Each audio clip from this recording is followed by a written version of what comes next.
I'm Non-Zero Sum James, your companion on this exploration of win-win games. We've explored how dealing with poverty might not require the heavy trade-offs that society assumes it does. There are positive sum solutions available.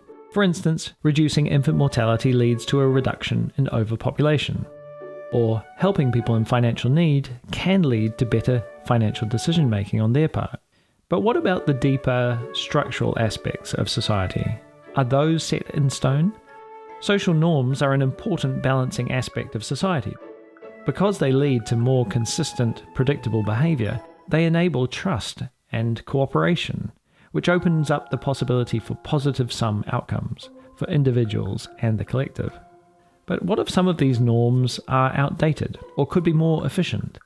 The next few posts will deal with aspects of society that we might take for granted or perhaps don't consider at all, but that with augmentation might unlock solutions for future generations. First is a little shift in thinking that I came across in an argument with someone, and it changed my way of thinking. Rights and liberties are opposites.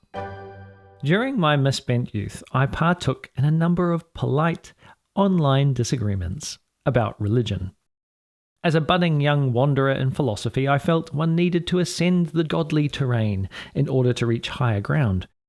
I learned much through these debates, honing my own philosophical position, but once in a while I'd be faced with an argument that would change my perspective.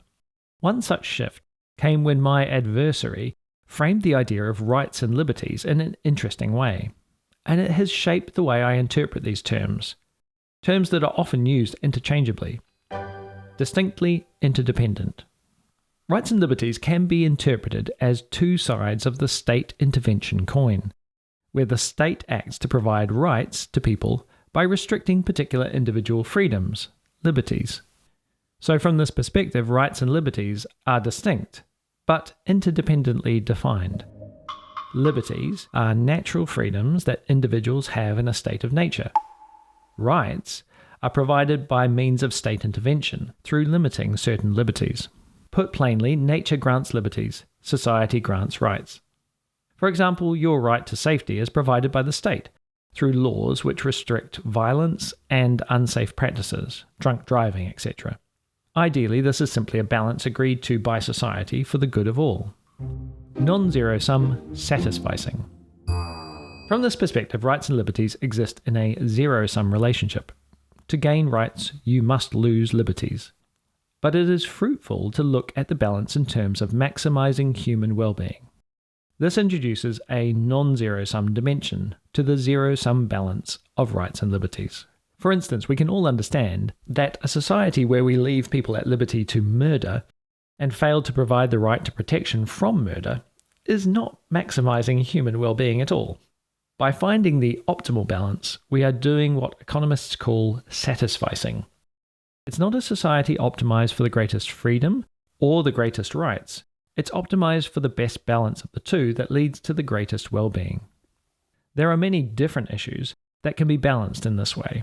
Now, if you would like, on the post there is an interactive that helps to illustrate this idea, where I've put a series of scales where you can move a dial to set the balance of rights and liberties on a number of different issues and see how that relates to my idea of human well-being. Now, due to the aforementioned interchangeable use of these terms, the wording of some of the scales in the simulation might sound a little strange. For instance, we often speak about freedom of speech as a right. And this is partly because not only is freedom of speech a liberty, but it is also protected by the state, in that people expressing controversial views are protected with actual physical protection in the form of police officers at demonstrations, etc. My earliest memory about the concept of freedom of speech was my dad explaining to me that there were Ku Klux Klan parades in the US where police officers, including African American police officers, were required to provide protection to those in the parade against potential violence from counter-protesters. It was one of those brain-breaking moments that really drove home for me the profound cost and significance of freedom of speech. Why is this perspective useful? By looking at rights and liberties this way, it helps clarify what we're doing when making a policy around a given issue. Are we allowing something? Or are we using state resources to restrict liberties in order to provide something? To be clear, neither of these are wrong. Societies are always in a balancing act between these rights and liberties. This perspective allows us to clearly ask and answer, what liberties are we willing to give up in order to achieve rights that are important to us? As you can see from the graph where I show my assumptions around human well-being, I'm happy to provide a chunk of my paycheck each week to the government in the form of tax in order to have the right to schooling, healthcare, police, fire protection and roads.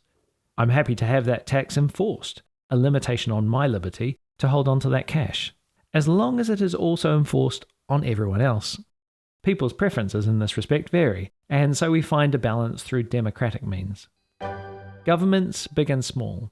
This perspective plays into conceptions of big and small government, where big government provides more rights by limiting more liberties, while a small government provides less rights but impinges less on individual liberty. This has implications for assessing the claims or promises a government makes regarding its size.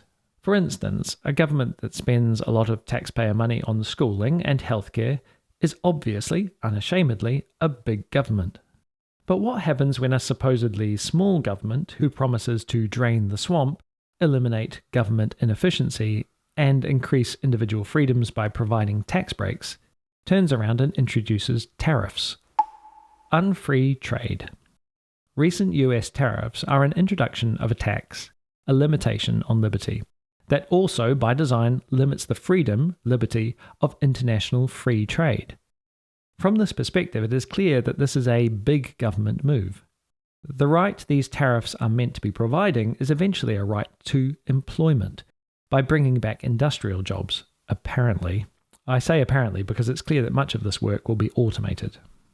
The same can be said for increasing border control and ICE. This is paid for by tax, again, a limitation on liberty, while also imposing a limitation on the liberty of undocumented people. The right, apparently again, being provided through these impositions on liberty is again a right to employment. Tally that up, and that's 4 heavy limitations on liberty in exchange for 1 potential right.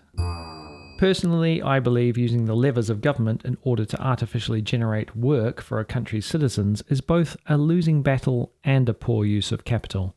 The logic of I'm going to charge you money and act with cruelty towards others so that you can do more low-wage labour makes no sense on an individual or collective level. The fact that this is accompanied by cost-cutting in areas like healthcare, education, and international aid, which all yield high returns for human well-being, reflects an ideology that has everything, as they say, bass-ackwards. Now, please allow me a moment to dismount this soapbox. So, the assessment of the current US administration's tariffs as a big government move isn't original.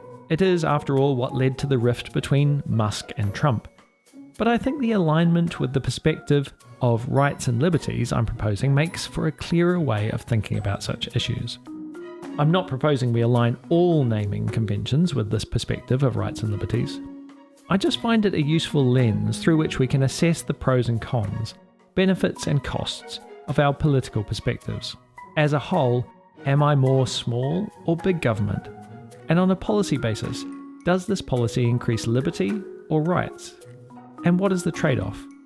The balance of these rights and liberties is an example of a metagame, a zero-sum relationship that can have non-zero-sum results for well-being. What do you think?